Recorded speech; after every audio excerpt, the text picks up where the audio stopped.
नमस्कार दोस्तों, मैं गोविंद कुमार अपने चैनल जीडीए एजुकेशन से आपका हार्दिक स्वागत और अभिनंदन करता हूं।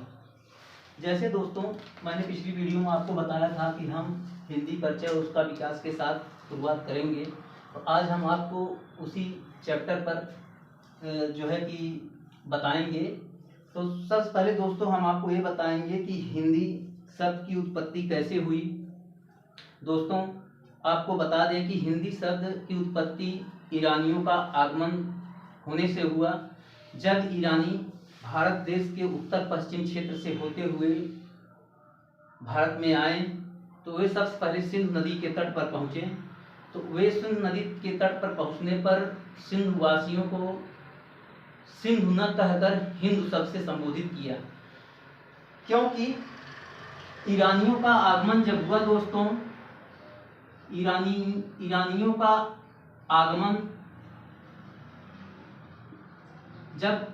का आगमन हुआ तो उनकी भाषा फारसी थी। उनकी भाषा क्या थी? फारसी थी। फारसी भाषा में जो है सिंधु शब्द को स को ह पढ़ा जाता था और ध को द पढ़ा जाता था। तो इस प्रकार से वो सिंधु को सिंधु न कहकर हिंदू कहना प्रारंभ कर दिए। और इसी प्रकार से दोस्तों हिंदू से हिंद बनी, हिंद से इक प्रत्यय लगकर हिंदिक बनी। कालांतर में क हट गया और हिंदी अपने मूल रूप में आ गई। दोस्तों, ये जो सिंधु शब्द है ये आर्यों की देन है कि आर्य लोग संस्कृत बोलते थे, अतः ये संस्कृत भाषा का शब्द है। सिंधु संस्कृत भाषा से आया है, अतः यह संस्कृत भाषा का शब्द है। दोस्तों, इतने पॉइंट पर जो है कि कई क्वेश्चन बनते हैं, लेकिन आपको देखने में ये लग रहा होगा कि इसमें क्या क्वेश्चन बनेगा, लेकिन हम आपको बता दें कि क्वेश्चन ये बन रहा है दोस्तों कि जैसे हिंदी शब्द की उत्पत्ति किस शब्द से हुई। तो पहला हो जाएगा कि हिंदी शब्द की उत्पत्ति हिंदी शब्द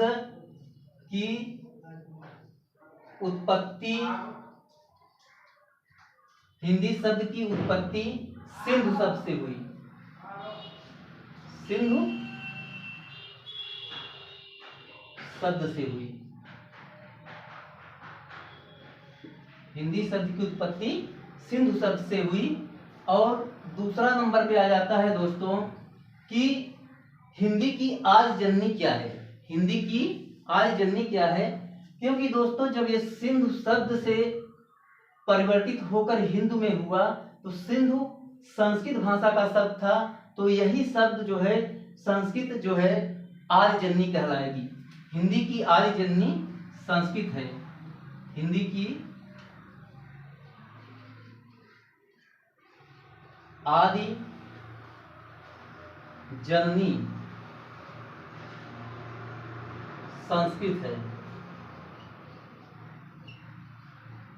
हिंदी की आदि जननी संस्कृत है। अब तीसरे पॉइंट पे दोस्तों ये आता है कि जो शब्द हिंदी बना, ये शब्द जो हिंदी शब्द ये बना, ये किस भाषा का शब्द है।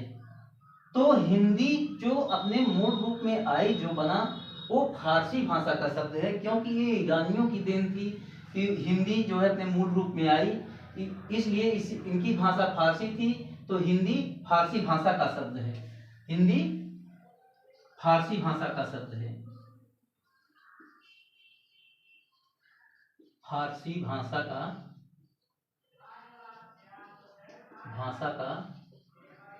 शब्द है। हिंदी फारसी भाषा का शब्द है। अब हुआ ये दोस्तों कि एक 3 आंसर आपके निकल के सामने आए हैं। ये अक्सर परीक्षाओं में पूछे जाते हैं, इनको आपको याद करना है, इसको अपने मन मस्ती में बनाए रखना है।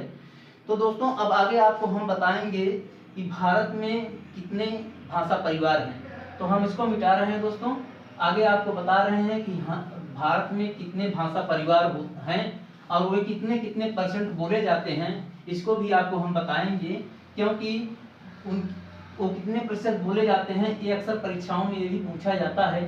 तो दोस्तों हम आपको बता दें कि भारत में 4 भाषा परिवार हैं। भारत में 4 भाषा परिवार हैं। पहला आ जाता है भारूपीय भाषा परिवार। भारूपीय भाषा परिवार। और दूसरे नंबर पे आ जाता है जो है कि द्रविड़ भाषा परिवार। द्रविड़ भाषा परिवार। और तीसरे नंबर पे आ जाता है ऑस्ट्रिक भाषा परिवार। ऑस्ट्रिक भाषा परिवार। और चौथे नंबर पे आ जाता है दोस्तों चीनी या तिब्बती भाषा परिवार। चीनी या तिब्बती भाषा परिवार। दोस्तों ये 4 भाषा परिवार हैं और चारों भाषा परिवार जो हैं कि अलग अलग प्रतिशत में बोले जाते हैं। जैसे दोस्तों भारूपी भाषा परिवार हुआ और द्रविड़ भाषा परिवार हुआ, ऑस्ट्रिक भाषा परिवार हुआ और चीनी या तिब्बती भाषा परिवार हुआ।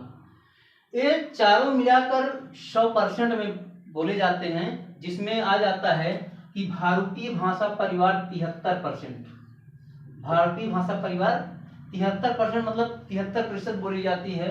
और द्रविड़ जो है 25% बोली जाती है। और ऑस्ट्रिक जो है 1.3% बोली जाती है। और एक चीनी या तिब्बती 0.7% बोली जाती है। इस प्रकार से दोस्तों जब हम इसको मिलाएंगे तो पूरा आपका 100% आता है। ये चारों भाषा परिवार मिलकर 100% बोले जाते हैं, जिसमें भारूपीय भाषा परिवार सबसे बड़ा भाषा परिवार है और यह सबसे ज्यादा मात्रा में बोला जाता है।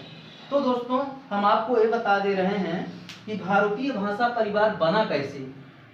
तो आइए हम आपको बता रहे हैं कि भारूपीय भाषा परिवार बना कैसे। तो भारूपीय भाषा परिवार जो है भारत प्लस यूरोप, भारत और यूरोप को मिलाकर भारूपीय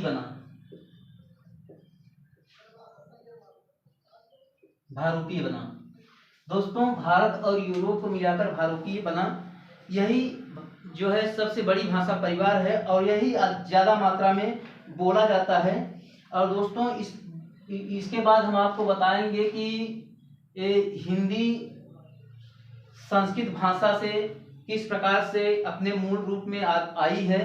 तो ये हिंदी भाषा का विकास क्रम आपको बता रहे हैं, उसको आप नोट करिएगा, क्योंकि वो अक्सर परीक्षा में बहुयात मात्रा में पूछे जाते हैं कि हिंदी भाषा का विकास, हिंदी भाषा का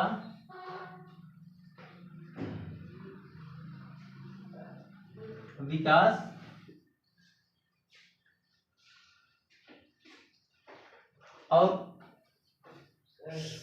और उसका समय।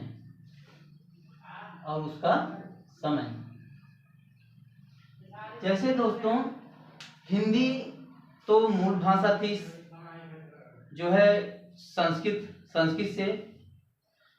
देव भाषा बोली जाती है। तो संस्कृत पहला आ जाता है संस्कृत, दूसरे नंबर पे आ जाता है पाली, संस्कृत पाली, और तीसरे नंबर पर प्राकृत, और चौथे नंबर पे आ जाता है अपभ्रंश,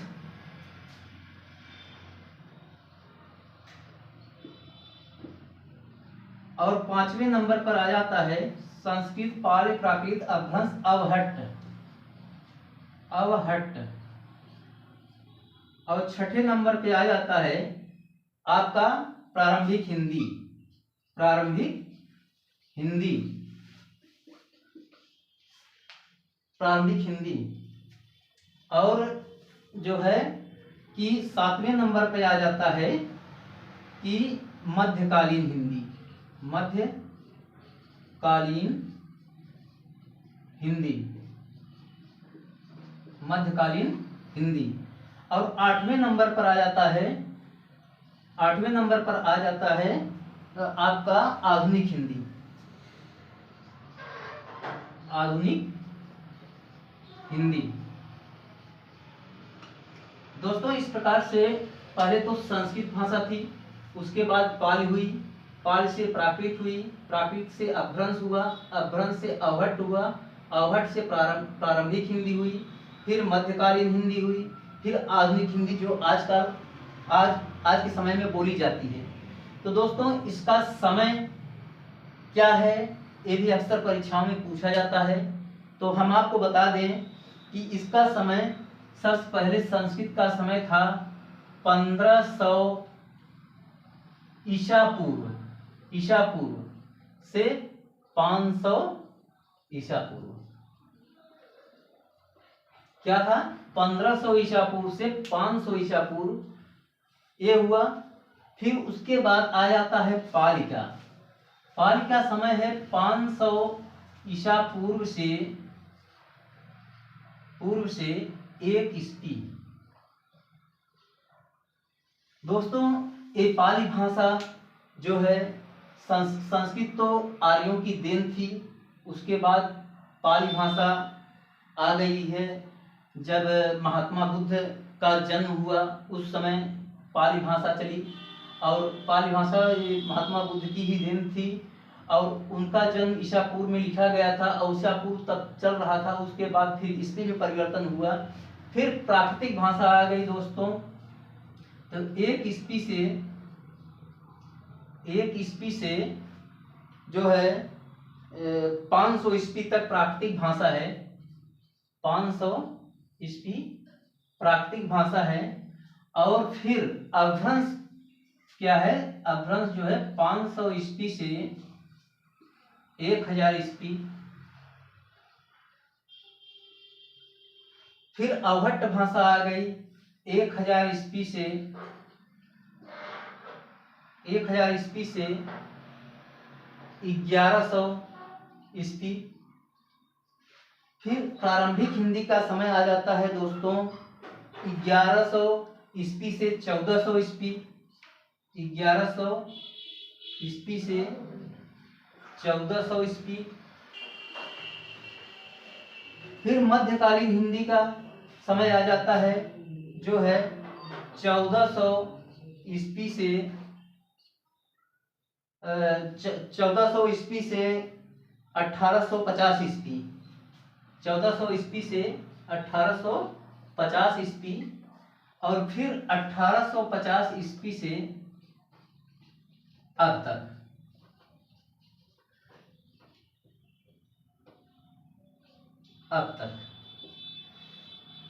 दोस्तों देखिए, फिर से आप गौर करिएगा कि ये जब संस्कृत भाषा थी तो आर्यों की भाषा थी, इसी को देव भाषा भी बोला जाता है। इसका काल है 1500 ईसा पूर्व से 500 ईसा पूर्व। फिर उसके बाद आ जाता है पाली, संस्कृत से पाली परिवर्तित हुआ। पाली आ जाता है 500 ईसा पूर्व से 1 ईस्वी। एक चीज गौर करिएगा आप लोग, जहां से पहला अंत होता है वहीं से दूसरे का प्रारंभ होता है। जैसे 1500 ईसा पूर्व से 500 ईसा पूर्व ये संस्कृत का हुआ, और 500 ईसा पूर्व से 1 ईस्वी ये पाली का हुआ। फिर 1 ईस्वी यहाँ आ जाती है, 1 ईस्वी से 500 ईस्वी का समय प्राकृत का है, और अपभ्रंश का है 500 ईस्वी से 1000 ईस्वी। फिर 1000 ईस्वी से 1100 ईस्वी अवहट्ट का आ जाता है। फिर प्रारंभिक हिंदी का आ जाता है 1100 ईस्वी से 1400 ईस्वी। फिर मध्यकालीन हिंदी 1400 ईस्वी से 1850 ईस्वी। फिर आधुनिक हिंदी आ जाता है 1850 से अब तक जो बोली जा रही है वो है आधुनिक हिंदी। अब दोस्तों हम आपको बताएंगे कि हिंदी किस अपभ्रंश से पैदा हुई। दोस्तों इतना आप लोग अगर नोट कर लिए हो तो हम आपको आगे बता रहे हैं कि हिंदी किस अपभ्रंश से पैदा हुई, इसको हम आपको बता दे रहे हैं। हिंदी दोस्तों शौरसैनी अपभ्रंश से पैदा हुई। हिंदी की उत्पत्ति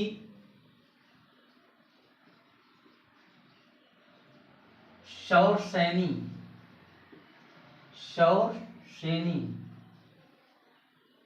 अपभ्रंश से हुई।